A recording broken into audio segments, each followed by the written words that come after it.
Hello friends, कैसे हैं आप सब? सो वेलकम बैक इन इत्तेफाक के लास्ट पार्ट में आप सभी लोगों ने सुना कि शम्मी बड़बड़ा रही थी और बड़बड़ाते हुए दूसरी तरफ वो बड़बड़ाई ही जा रही थी। उसका बड़बड़ाना खत्म। सब लोगों ने मिलकर कुछ बना लिया है। जो काम में नहीं करना चाहती वही करते हैं, सिर्फ वही। और ये अशोक तो और ज़्यादा, इसको तो पता नहीं क्या आफत रहती है। इसे इतना नहीं पता चला कि मैंने क्यों नहीं बुलाया होगा, क्या रीज़न है। नहीं, लेकिन इसे वही करना है जो मुझे पसंद नहीं है। इधर अशोक सूरज को इशारा करता है कि जाओ लेकर आओ। सूरज घोष बाबू से कहता है कि तो मैं लेकर आता हूँ पंडित जी को। घोष बाबू भी हाँ में सर हिलाते हैं और अशोक से पूछते हैं पता नहीं क्या हो जाता है इस लड़की को, पता ही नहीं चलता किस बात का गुस्सा चढ़ता है। अभी क्यों तुम रुक गई? अशोक कहता है पता करता हूँ सर। और फिर मन में कहता है इसलिए तो तुमने की युक्ति को बुलाया है। इधर रिया मुस्कुराई और बोली कौन सी खिचड़ी पका रहे हो मनी मन? अशोक कहता है मैं कोई खिचड़ी नहीं पका रहा, खिचड़ी तो इन दोनों के बीच में पकी है शायद। कौन सी पकी है ये पता लगाना है। रिया ने कहा तुम्हें कैसे पता कि दोनों के बीच कोई खिचड़ी पकी है? शम्मी तो वैसे भी युक्ति से दूरी बनाकर रखती है। अशोक ने कहा हाँ, वो दूरी बनाकर रखती है, पर आसपास उसे युक्ति के रहने से कभी उसका मुंह नहीं बना। उसने आज झूठ बोला कि वो भूल गई। शम्मी युक्ति को बुलाना भूल गई? ऐसा हो ही नहीं सकता। उसने उसे जानबूझकर नहीं बुलाया। दोनों के बीच जरूर कुछ हुआ है। क्या हुआ है ये युक्ति से पता चलेगा। हो सकता है शम्मी ने सोचा हो कि तुमने युक्ति को बुला ही लिया होगा, तो उसने नहीं बुलाया हो। तब भी वो मुझसे पूछती, पर उसने एक बार भी युक्ति को मेंशन ही नहीं किया। और इस बार तो वाकई मेरे दिमाग से भी निकल गया युक्ति को बुलाना। तुमने और ऑफिस के कामों में ऐसा उलझा कि याद ही नहीं रहा कि और किसी को इन्वाइट करना है। और वैसे भी किसी को इन्वाइट करना नहीं था तो दिमाग में आया ही नहीं। तो युक्ति को भी करना, लेकिन दिमाग में आया ही नहीं। तुम बेकार में सबके पीछे पड़े हो। वैसे भी शम्मी किसी को अपने नज़दीक आने नहीं देती है। तुम बेकार में ये सोचने का ट्राई कर रहे हो कि दोनों में कुछ है और इन सब में कहीं युक्ति का दिल ना टूट जाए। अशोक कहता है ऐसा कुछ नहीं होगा, मैं जानता हूँ शम्मी युक्ति को पसंद करती है। ठीक है। युक्ति अशोक से बात करने के बाद जल्दी जल्दी तैयार होने लगी। उसे याद आया कि यार चाचा ने मुझे कहीं भी आने जाने के लिए मना किया है, गई तो बेवजह सुनाने लगेंगे। तो दूसरे ही पल सोचने लगे कि मना किया है ना, लेकिन अब मुझे परवाह नहीं है। शम्मी कहीं ना कहीं युक्ति के लिए इम्पोर्टेंट हो गई थी। अब उसके हाथ मौका आया था जिसे वो जाने नहीं देना चाहती थी।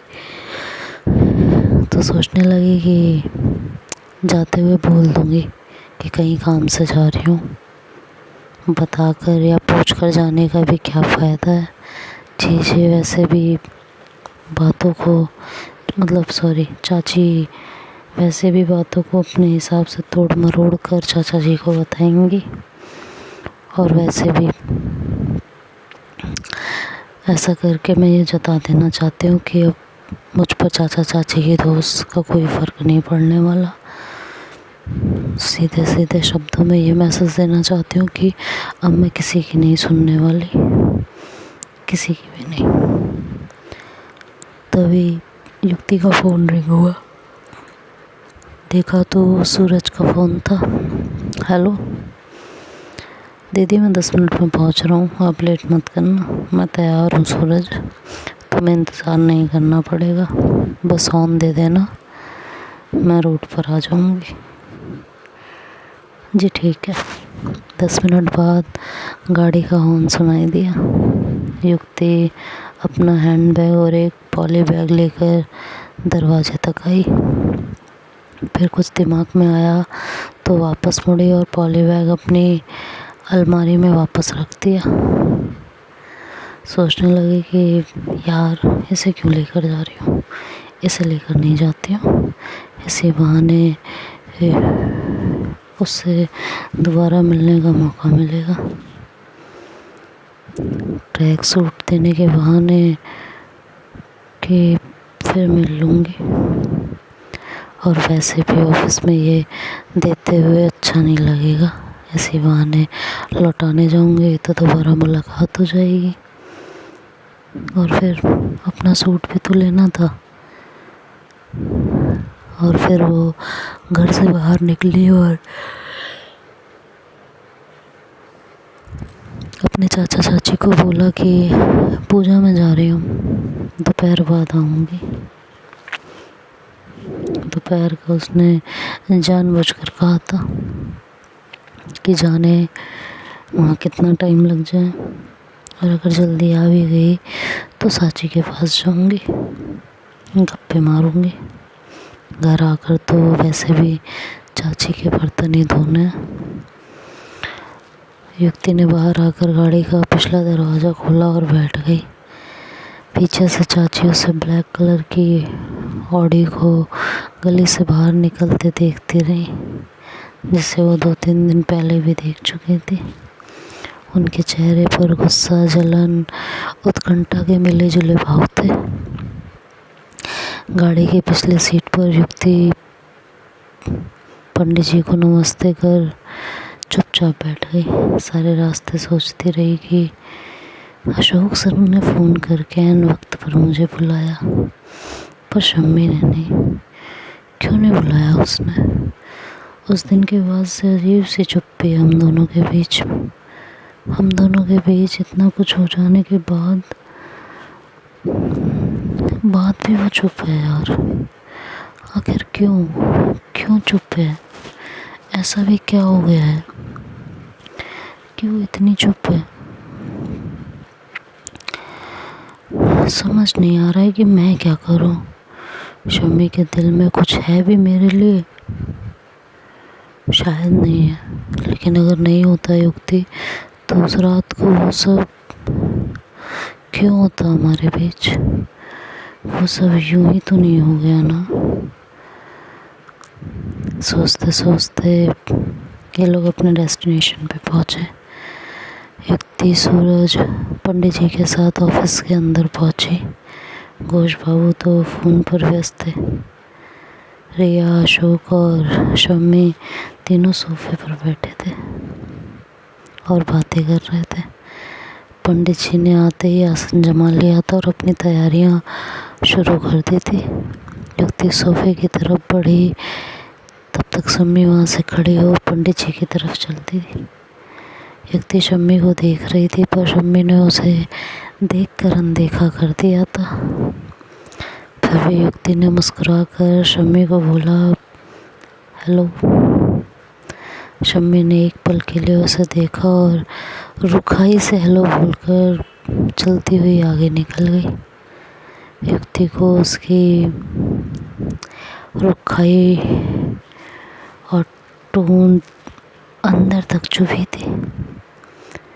उसके होठों से मुस्कुराहट गायब हो गई थी।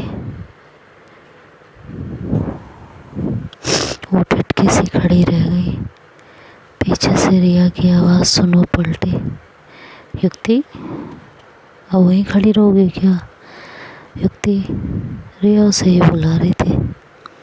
दोनों के पास पहुंचकर ज़बरदस्ती मुस्कुरा कर दोनों को विश किया और रिया का हालचाल पूछने लगी। घोष बाबू फ़ोन कोट की जेब में रखते हुए पंडित जी से बोले कि आज बहुत इंतज़ार करवाया, वो भी एक नहीं, दो नहीं, तीन वकीलों को, जिनमें से 2 क्रिमिनल लॉयर हैं। इंतज़ार करवाना हम वकीलों का काम है पंडित जी। तो पंडित जी हंसकर बोले कि इतने सालों से पंडिताई करते करते यजमान का कुछ असर तो पड़ता ही है। पंडित जी की बात सुनकर घोष बाबू मुस्कुराए। उन्हें मुस्कुराता देख पंडित जी बोले कि चलने को हुआ तो एक्टिवा ही स्टार्ट नहीं हुई। घर पर कोई था भी नहीं कि मुझे छोड़ देता यहाँ, और ना ही मुझे पता चल रहा था कि उसमें क्या खराबी है, क्या करता। इसी सब वजह से लेट हुआ। आइए बैठिए, पूजा शुरू करते हैं। तो घोष बाबू बोले नहीं, तुम ही करवाओ।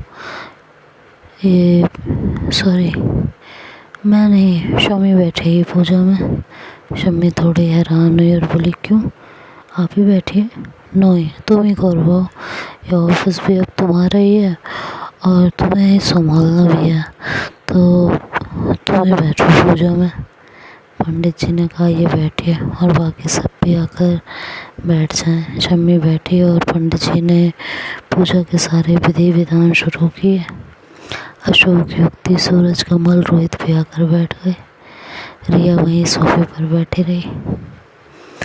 उसका नीचे बैठना मुश्किल जो था।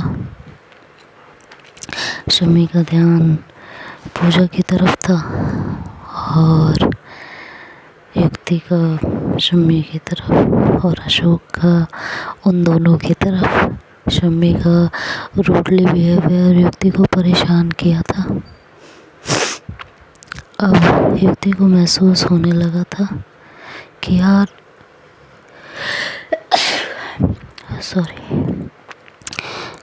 ज़रूर कोई बात है जिसकी वजह से शम्मी मुझे इग्नोर कर रही है। मेरा अंदाज़ा सही था। ये जो हम दोनों के बीच अजीब सी खामोशी है ना, मुझे महसूस हो रही है। बिना वजह तो नहीं है, पर वजह क्या है इसका पता नहीं लगा पा रही हूँ। शम्मी के पास मुझे इग्नोर करने की क्या वजह है आखिर? क्यों कर रही हो मुझे इस तरह इग्नोर? पूरा वक्त युक्ति यही सोचती रही।